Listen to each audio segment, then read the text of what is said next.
నమస్తే, welcome to our channel. నేను సౌజన్య.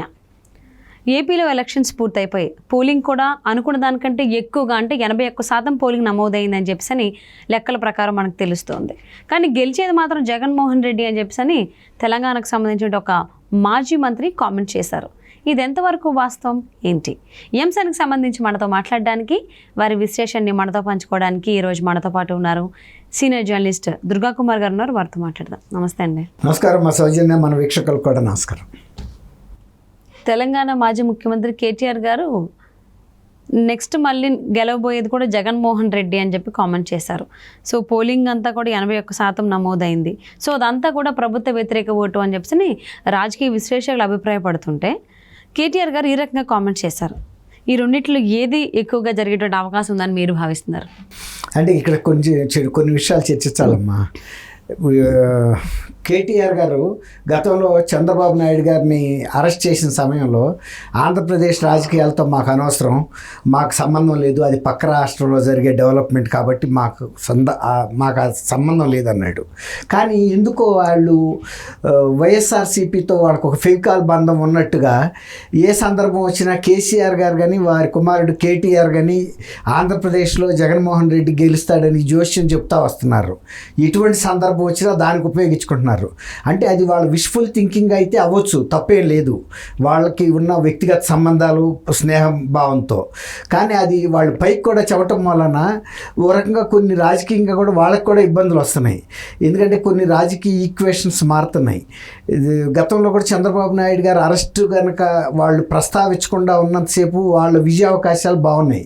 ఎప్పుడైతే చంద్రబాబు నాయుడు గారు అరెస్టుకి మాకు సంబంధం లేదు, దానికి సంబంధించి ఇక్కడ నిరసన ప్రదర్శనలు కానీ ఏం చేయకూడదు, మాకేంటి సంబంధం, మీరు వెళ్ళి అమరావతిలో చేసుకోండి, విజయవాడలో చేసుకోండి, వైజాగ్లో చేసుకోండి అని వ్యాఖ్యానాలు చేసినప్పటి నుంచి వాళ్ళ విజయ అవకాశాలు సన్నగిలుతా వచ్చినాయి.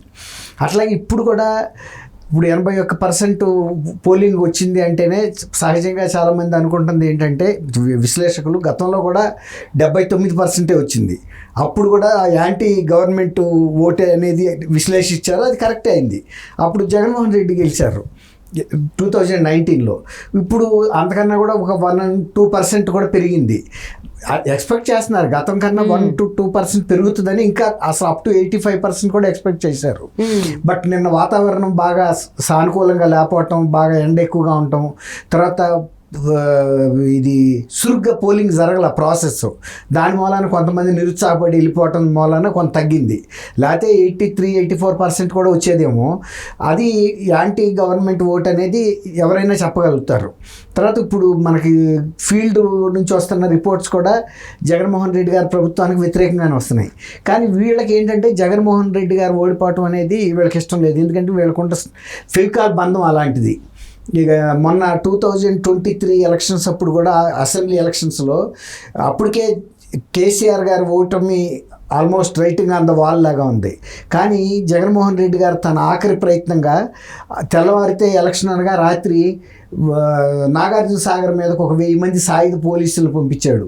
ఎందుకంటే ఏదో నీళ్లు తీసుకెళ్ళిపోతున్నట్టు ఆ గేట్లు ఎత్తేసి, లేకపోతే నాగార్జున సాగర్ అంతా పీక్కి వెళ్ళిపోతున్నట్టు. దాంతో భావోద్వేగం పెరిగి తెలంగాణలో ఒక ఐక్యత కనుక వచ్చి బీఆర్ఎస్ మళ్ళీ గెలవాలనే ఒక ప్రయత్నం అయితే విఫల ప్రయత్నం చేశాడు. కానీ అది నిజానికి కేంద్ర ఎన్నికల సంఘం కూడా పట్టించుకోలే. అది కనుక పట్టించుకుని ఉంటే కేంద్ర ఎన్నికల సంఘం ఆ రోజే ఆ డీజీపీని సస్పెన్షన్ చేసేది. ఎందుకంటే ఎన్నికలు జరిగితే రాష్ట్రాల్లో కేంద్ర ఎన్నికల సంఘం కొన్ని బందోబస్తు ఏర్పాట్లు చేస్తుంది. వాటిని డిస్టర్బ్ చేస్తూ ఒకేసారి 1000 మంది పోలీసులు ఇక్కడ పంపుతున్నప్పుడు అది ఒక మేజర్ యాక్టివిటీ. అది కేంద్ర ఎన్నికల సంఘాలకు చెప్పాలి వాళ్ళు. అంతే తప్ప కేంద్ర ఎన్నికల సంఘం పర్మిషన్ లేకుండా ఒక రాష్ట్రం మరొక రాష్ట్రం పరిధిలోకి పోలీస్ ఫోర్స్ని పంపటం అనేది, అందులో ఎన్నికలు జరుగుతున్న రాష్ట్రంలోకి, అది కరెక్ట్ కాదు. అది కొన్ని ఈక్వేషన్స్ని దెబ్బతీయగలదు. అది పర్మిషన్ తీసుకోవాలి కేంద్ర ఎన్నికల సంఘం దగ్గర. మేము ఏ పర్పస్ పంపిస్తున్నాము, అసలు అయినా తెల్లారితే ఎలక్షన్ అనగా అప్పుడు ఆ రాత్రి పంపాల్సిన అవసరం ఏంటి, అప్పుడు కానీ నీళ్లు వస్తే తప్ప అక్కడ తాగటానికి నీళ్లు లేవా అనేది తెలియాలి కదా. అట్టా కూడా వాళ్ళు కేంద్ర ఎన్నికల సంఘం ఆ రోజు కనుక దాని మీద దృష్టి పెట్టాల. పెట్టుంటే కనుక ఆంధ్రప్రదేశ్ ప్రభుత్వం మీద కూడా చర్య తీసుకోవాల్సిన అంశం. ఒక రాష్ట్రాన్ని శానిటైజ్ చేసినట్టు ఈ ఎన్నికలకి ప్రిపరేషన్ చేశారంటే అన్ని రకాల ప్రయత్నాలు చేసి శాంతి భద్రతలకు విఘాతం కలగకుండా కొన్ని చర్యలు తీసుకున్నారు. మీరు ఒక 1000 మంది పోలీసులు సడన్గా పంపితే ఇక్కడ కొన్ని భావోద్వేగాలు కలిగి ఇక్కడ శాంతి భద్రతలు కనుక దెబ్బతింటే అప్పటి వరకు చేసిన ప్రయత్నాలు ఎందుకు చేసినట్టు కేంద్ర ఎన్నికల సంఘం? అది దెబ్బతిన్నట్టే కదా. తర్వాత ప్రశాంతమైన వాతావరణంలో ఎన్నికలు జరగవు కదా. భావోద్వేగమైన పరిస్థితులు ఏర్పడినప్పుడు ఎవరైనా వివేకం కోల్పోతారు, బ్యాలెన్స్ తప్పుతుంది, ఓటర్లో కూడా ప్రశాంతత ఉండదు, అప్పుడు ఒక ప్రాంతీయ పార్టీకి ఓటేసే అవకాశం ఉంటుంది. కాబట్టి ఆ బ్యాలెన్స్ని దెబ్బతీశారు. ఇప్పుడు కూడా వాళ్ళు అదే కోరుతున్నారు, ఇది అక్కడ జగన్మోహన్ రెడ్డి ప్రభుత్వం రావాలని. వీళ్ళు కోరుకోవటంలో తప్పేం లేదు, ఎవరైనా అది విష్ఫుల్ థింకింగ్ కాదు, ఆ స్వేచ్ఛ ఎవరికైనా ఉంటుంది. కానీ అక్కడ ఎన్నుకోవాల్సింది తెలంగాణ ప్రజలు కాదు. రెండోది ఇక్కడ కేటీఆర్ గారు ఇప్పుడు చెబుతున్నాడు కదా, వాళ్ళ పార్టీ ఓడిపోతుందని వాళ్ళకి ఏమైనా ఇండికేషన్ ఉందా? స్వరాష్ట్రంలో ఓడిపోయే సంగతి వాళ్ళకి తెలియలా, పక్క రాష్ట్రంలో పలానాడు గెలుస్తాడని జోష్యం చెబుతున్నారు వీళ్ళు. ఇప్పుడు నాకు తెల్లవారితే ఏం జరుగుతుందో తెలియని వ్యక్తిని మీకు జోష్యం చెబితే అది కరెక్ట్ అవుతుందా? నాకు తెలియాలి కదా, తెల్లవారితే నాకేదో గండం ఉంది, నేను పోతాను, ఆ సంగతి తెలియకుండా నేను కొనసాగుతాన్నామన్నాను, మీకు జోష్యం ఎలా చెప్పగలుగుతాను నేను? అంటే ఇక్కడ ఏంటంటారు, కేటీఆర్ గెలుస్తాడు లేదో తెలియదు కానీ మొన్న అదే ఓడిపోయాడు కదా. అదే అంటున్నా, అప్పుడు జరుగుతున్న ఈ ఎన్నికల్లో వాళ్ళు ఎన్ని సీట్లు గెలవగలుగుతారో చెప్పగలరా లోక్సభకి? లేదు, ఇలా చెప్పలేరు కదా. అలాంటి అస్థిర పరిస్థితుల్లో పక్క రాష్ట్రంలో పలానాయన్ని గెలుస్తాడని వీళ్ళు చెప్పటం వలన వీళ్ళు లేనిపోయిన ఇబ్బందులు కొని తెచ్చుకుంటున్నారు, ఒక సెక్షన్ ఆఫ్ పీపుల్కి దూరం అవుతున్నారు. అప్పుడు కూడా లేకపోతే అసలు ఆ బ్రహ్మాండంగా ఉంది హవా, బీఆర్ఎస్ హవా. చంద్రబాబు నాయుడు గారు ఎలక్షన్ విషయంలో వాళ్ళు జోక్యం చేసుకున్న దగ్గర నుంచి రివర్స్ ట్రెండ్లో వెళ్ళింది. అట్లా డిక్లైన్ అయ్యి ఆఖరికి ఓటమి దగ్గరికి వచ్చింది. అట్లా నేనైతే ఏంటంటే, ఎప్పుడైనా కూడా మనం రాజకీయ పార్టీల్లో ఉన్నప్పుడు ఎవరు కానీ మనం మాట్లాడే మాటల ప్రభావం ఏటి మీద ఎలా ఉంటుందనేది చూసుకోవాలి. వాళ్ళు మనసులో పెట్టుకుంటే తప్పేం లేదు.